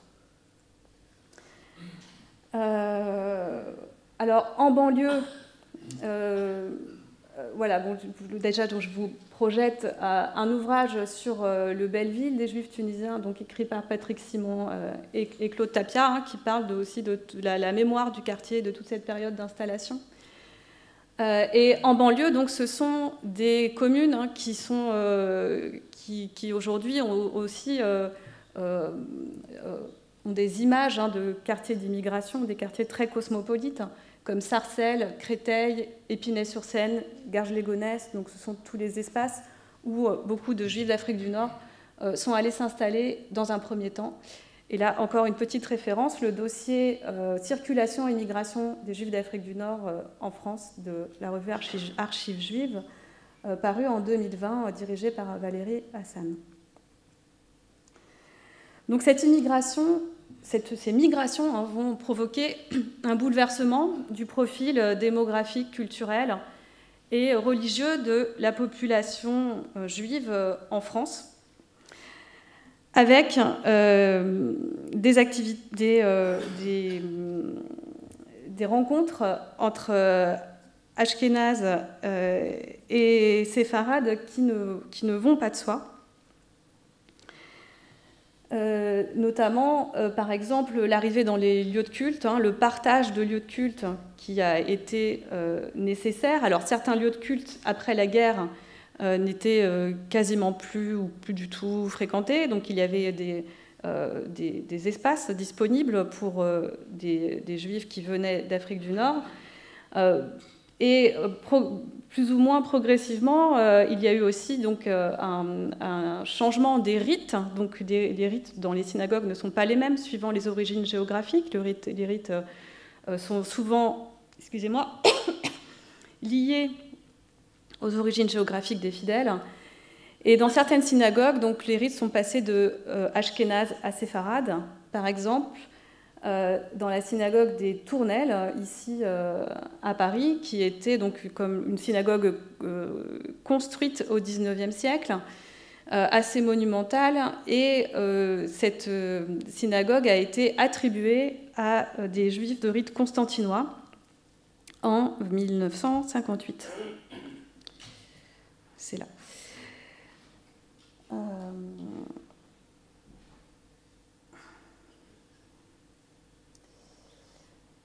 Voilà. Donc,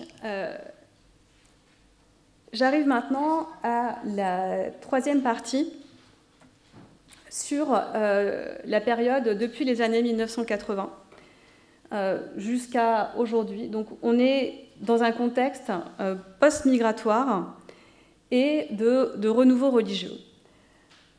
Donc ici, ce qui va, à partir de cette période, ce qui va guider les modalités d'insertion d'une partie de la population juive, ce ne sont plus des logiques d'installation, d'arrivée d'immigrés, on est dans des logiques post-migratoires. Et aussi, c'est le contexte de renouveau religieux, dans le contexte de mondialisation aussi religieuse, qui va apporter une nouvelle dynamique au processus de regroupement. Puisque, comme je l'ai expliqué précédemment, pour les personnes qui sont très observantes, la proximité géographique des coreligionnaires et des équipements est importante. Et donc, ce qu'on observe, donc ça, c'est je vais vous parler successivement de ces deux phénomènes. Donc, d'abord, la place des mondes juifs entre sécularisation, renouveau religieux et diversification. Et ensuite, la diffusion et la périphérisation des lieux juifs à Paris et dans sa région.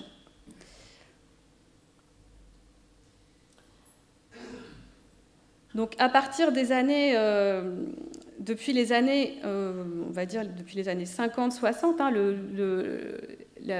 la France et les pays européens sont entrés dans un processus de sécularisation assez accéléré. Et le monde juif, qui fait partie de la société française, est aussi touché, concerné par ce phénomène. Et d'un autre côté, il existe, dans le contexte de mondialisation, surtout depuis les années 90, un phénomène de revitalisation religieuse donc qui fait qu'une minorité de la population devient beaucoup plus active, mais aussi beaucoup plus visible. Donc c'est en partie lié aux migrations. Donc Sophie a parlé des exemples africains. En France, les migrations contribuent aussi à revitaliser et à transformer le paysage religieux en amenant différentes dénominations religieuses, différentes religions, églises. Et les mondes juifs donc, sont aussi concernés par cette dynamique de revitalisation religieuse. Donc ce qui est important, c'est d'avoir en tête ces deux phénomènes conjointement, qui finalement ne sont pas opposés. Et on va voir avec des exemples que, quelque part, ce sont des phénomènes qui marchent ensemble. La revitalisation religieuse peut être une réaction à un contexte de modernisation. Alors, je vous projette ici une enquête réalisée par Dominique Schnapper, Chantal Bord-Benayoun et Freddy Raphaël, réalisée dans les années 2000, sur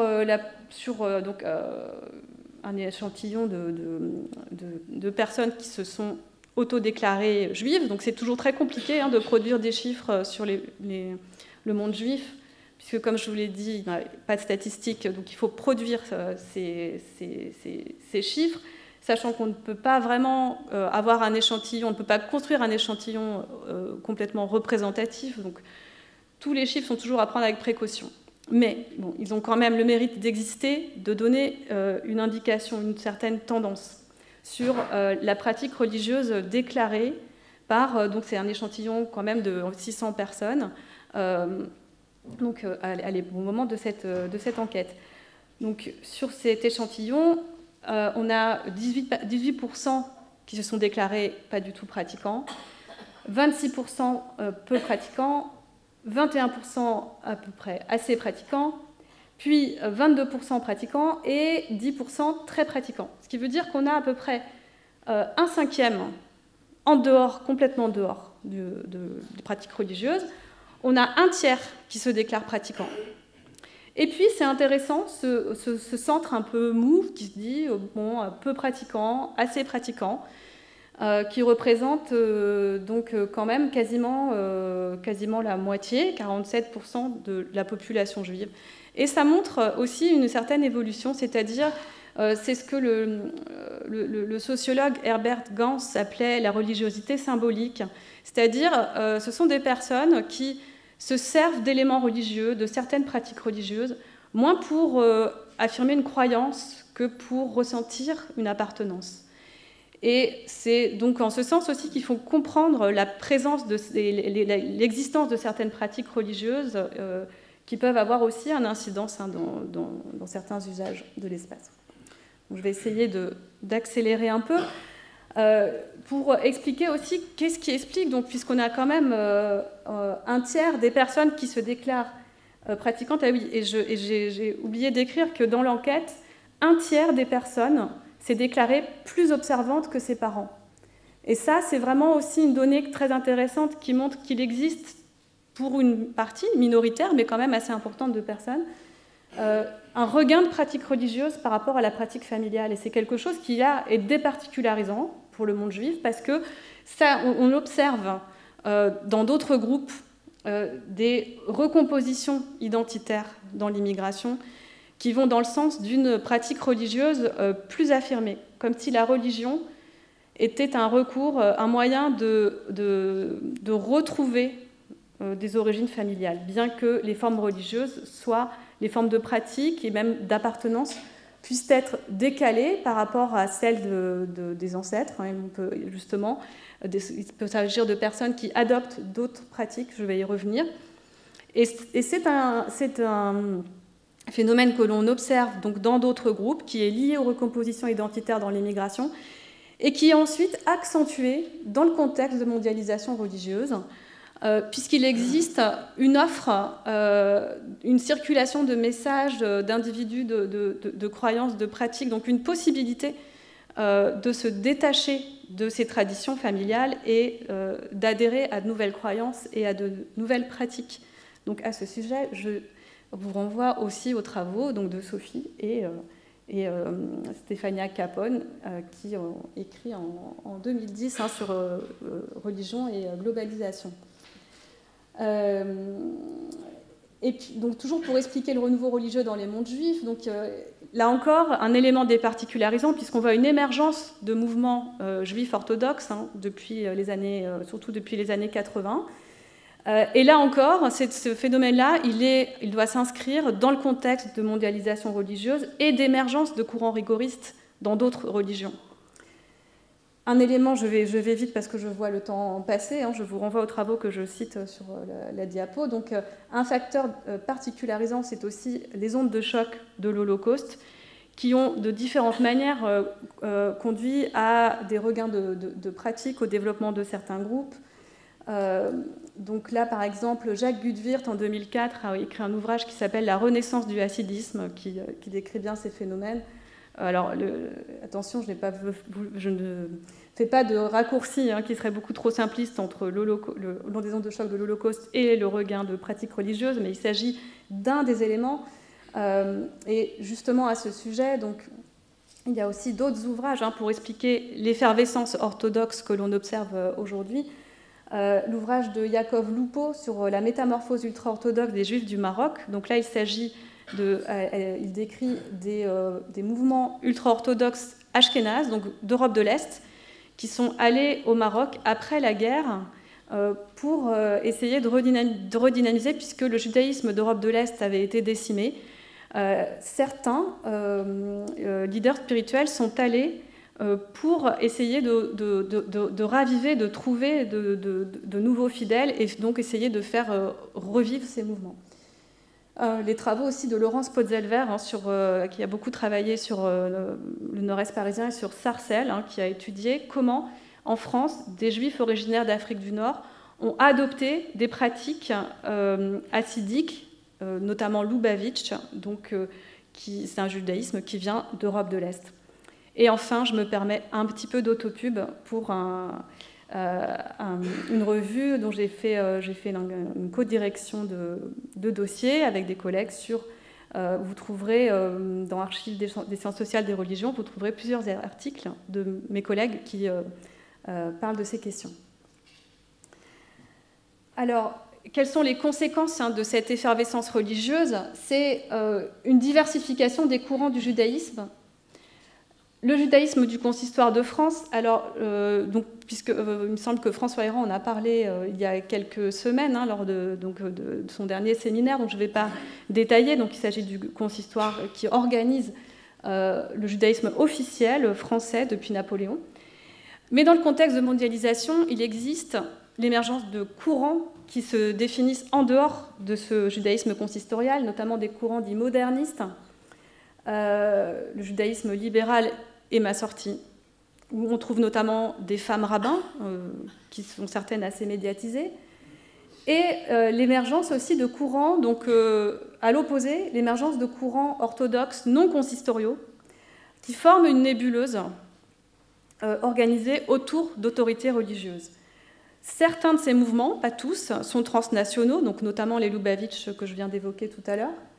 Et on trouve dans ces mouvements, d'une part, une hégémonie du modèle rabbinique ashkénaze, qui est en lien avec des leaders spirituels en Israël, mais pas seulement, aussi dans d'autres pays, notamment anglo-saxons.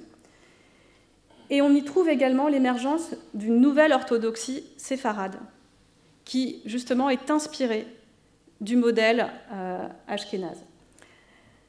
La conséquence de cette diversification, c'est la multiplication des lieux de culte.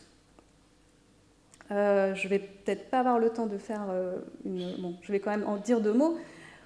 C'est pour expliquer les cartes qui vont venir après, qui vont vous montrer justement la multiplication des lieux de culte. Ce qu'on observe dans l'espace urbain, justement, donc là, pour revenir à l'approche urbaine du lien entre religion et migration, c'est comment on évolue d'une insertion urbaine qui est vraiment typiquement migratoire à une insertion urbaine qui est liée à la diversification religieuse et donc aussi à des recompositions religieuses, ce qui implique une effervescence et une multiplication des lieux de culte. Donc, par exemple, à Paris, dans le 19e arrondissement, ce qu'on voit tout en haut, c'est l'école Lucien de Hirsch, qui est la plus vieille école juive de France, créée en 1901. En 1931, elle a accueilli un lieu de culte pour des juifs alsaciens, qui étaient immigrés à l'époque, entre guillemets. 1973, accueil d'une association cultuelle séfarade dans l'établissement. Puis, à partir des années 90, ces lieux de culte vont sortir de l'école. Donc chacun va créer un lieu de culte.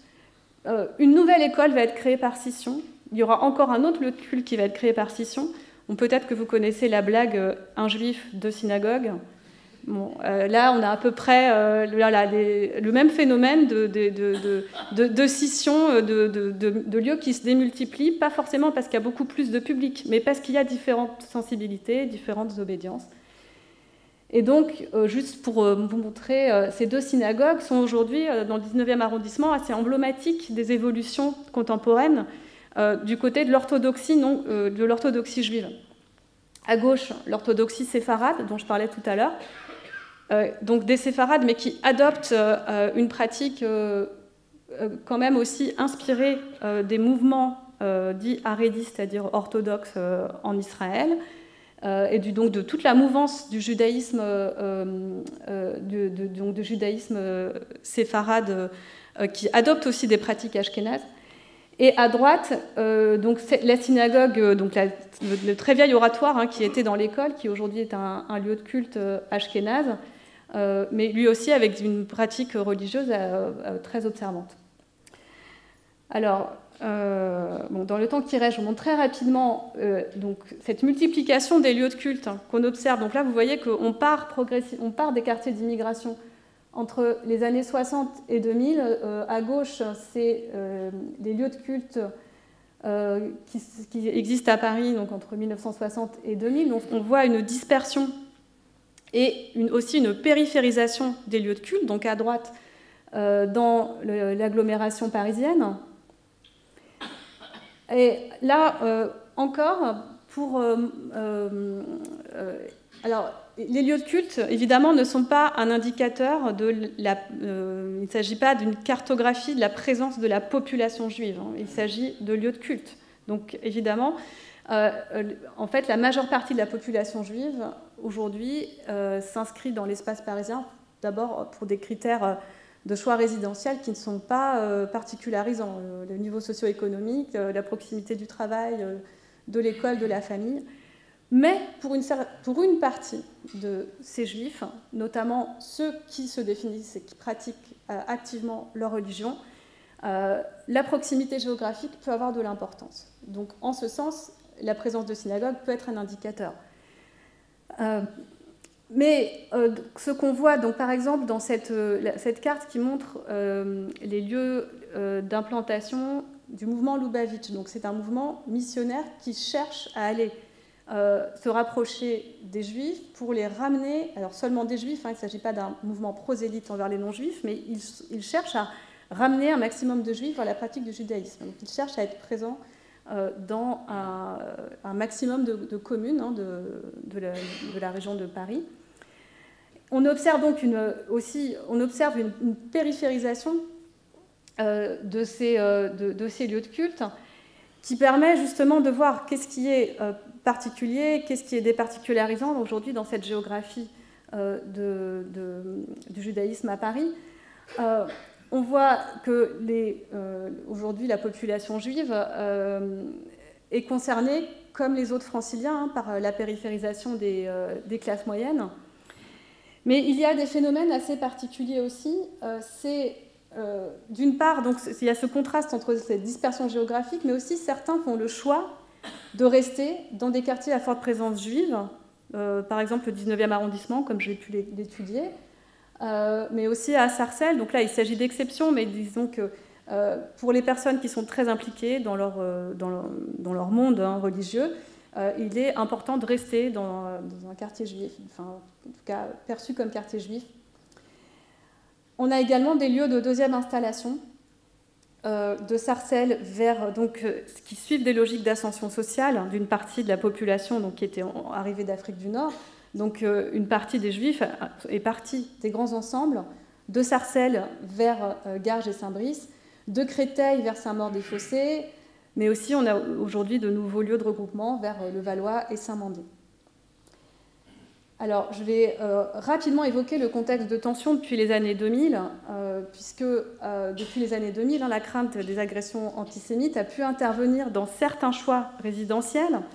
On a peu de données sur ce phénomène, mais l'enquête de Fourquet-Manternac en 2016, et j'ai pu avoir quelques témoignages lors de ma thèse dans le 19e arrondissement. Et par ailleurs, puisqu'il s'agit d'un cours sur les migrations, hein, c'est évidemment impossible de ne pas mentionner les migrations d'une partie des Juifs de France vers Israël, donc depuis le tournant du XXIe siècle, puisque environ 56 000 personnes sont parties entre 2000 et 2018. Et là, je vous renvoie aux travaux de mes collègues Yann Skoldio-Zurcher, Marie-Antoinette Elie et William Barthomière, qui ont publié un très récent ouvrage sur cette question.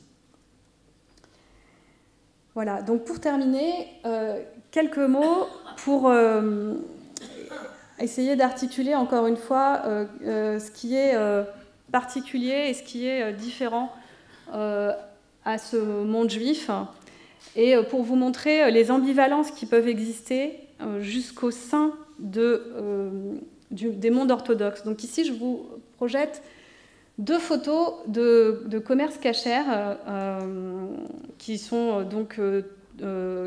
qui ont une certification rabbinique orthodoxe, Lubavitch même, il me semble. Donc vous voyez à gauche un restaurant japonais et à droite un restaurant de burgers cachère. Donc parmi ces deux exemples, parmi vraiment une grande diversité hein, de styles de restaurants, voilà, ça reproduit vraiment quasiment la diversité qu'on peut trouver des restaurants aujourd'hui dans les grandes villes. Et donc j'aurai juste le temps d'évoquer cette question pour vous dire qu'à travers la question du commerce cachère, on peut voir justement ces ambivalences et ces paradoxes hein, entre singularité du monde juif, mais aussi finalement des similitudes avec les sociétés dans lesquelles les Juifs ont toujours vécu. D'une part, on a quelque chose d'assez... donc cette multiplication des surveillances rabbiniques dans le contexte de mondialisation religieuse, d'effervescence, de développement de divers courants orthodoxes hein, que j'ai évoqués tout à l'heure. Comment est-ce que ça se traduit dans le secteur cachère ? Eh bien, ça se traduit par justement une concurrence entre les courants orthodoxes, puisque différents rabbins, différents courants souhaitent avoir leur propre mode de surveillance des produits alimentaires, leur propre circuit alimentaire dans le secteur cachère.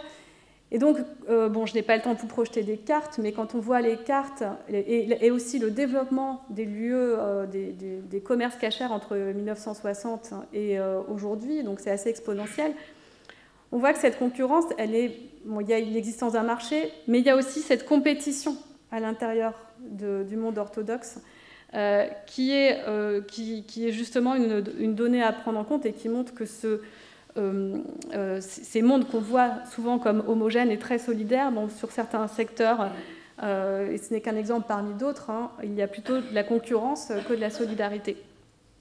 Et ensuite, donc sur la question de qu'est-ce qu'ils mangent, eh bien, évidemment, là, on trouve aussi une ambivalence entre des restaurants qui vont respecter des normes alimentaires religieuses. Et là, on s'inscrit encore dans un élément départicularisant, puisque aujourd'hui, on est dans une course assez généralisée aux labels alimentaires, qu'ils soient bio, religieux ou autres. Hein, le fait de vouloir savoir ce qu'on met dans l'assiette, et d'essayer d'avoir des listes très précises et de regarder ce que composent les aliments, c'est aussi justement quelque chose d'assez départicularisant et qui va alimenter le besoin de surveillance du côté du monde juif qui souhaite manger cachère. Bon, c'est quelque chose d'assez... si vous avez des questions, je pourrais en parler plus, mais là, je ne vais pas avoir le temps de détailler. En tout cas, la question qui se pose, c'est manger cachère et en même temps, plutôt j'ai mis où, mais ce serait plutôt manger cachère et en même temps manger comme les autres. C'est un peu ce que montre la présence de ces commerces japonais et des burgers, sachant que en France, les restaurants japonais et les restaurants de burgers sont les styles de restaurants qui ont connu le développement le plus important depuis donc les restaurants japonais depuis les années 2000. Et les restaurants de burgers, c'est beaucoup plus récent, mais ça montre un désir de rester particulier, tout en étant quand même quelque part un peu comme les autres. Donc voilà, j'ai juste en conclusion quelques mots pour dire que le judaïsme a toujours été divers, les mondes juifs pas toujours solidaires, et que cette diversité a été accentuée par les différentes vagues migratoires au cours du XXe siècle. Elle a été aussi accentuée par la fragmentation du paysage religieux, et donc l'approche par l'espace urbain, par la dimension spatiale et urbaine, permet de décrire cette articulation entre les phénomènes migratoires et religieux. Et on est donc dans un maintien, entre le maintien de particularisme et de ressemblance avec les contemporains qui est toujours renouvelé. Et bon, évidemment, c'est difficile de ne pas évoquer l'actualité très récente qui sans doute bouleverse ces mondes, mais j'anticipe des questions. Je n'ai pas d'enquête très récente depuis l'année dernière. Mais il y a besoin d'enquête pour savoir justement comment évoluent tous ces mondes dans l'actualité. Je vous remercie.